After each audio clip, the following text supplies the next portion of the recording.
Diciamo che ci aspettano grandi sfide. Abbiamo il grande progetto di rinaturazione di cui siamo soggetto attuatore, e quindi un progetto da oltre 350 milioni di euro che, con dei tempi ristretti che stiamo cercando di rispettare. E poi siamo soggetto attuatore anche per alcune opere a seguito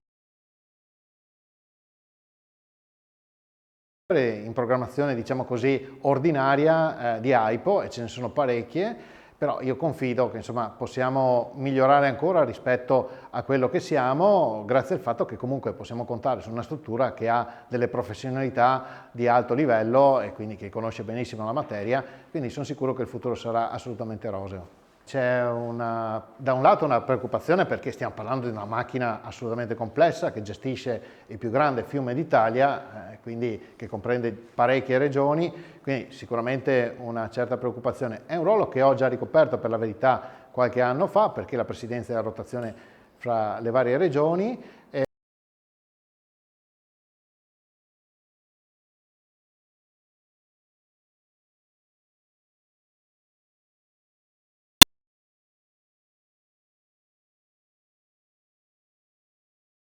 Ci saranno problemi da questo punto di vista. Ovviamente ci muoviamo all'interno di un sistema con una burocrazia assolutamente complessa, dove io dico sempre le opere salvavita dovrebbero avere un percorso preferenziale, nessuno vuole distruggere l'ambiente, anzi io sono da 9 anni assessore all'ambiente della Regione Veneto, quindi nessuno vuole distruggere l'ambiente, però la vita umana credo che debba essere preservata a tutti i costi, e quando parliamo di rischio idraulico parliamo di un aspetto che sempre più, se parliamo tutti di cambiamenti climatici, sempre più sta prendendo piede, e quindi dobbiamo avere sempre più attenzione al rischio idraulico e alle conseguenze che può portare.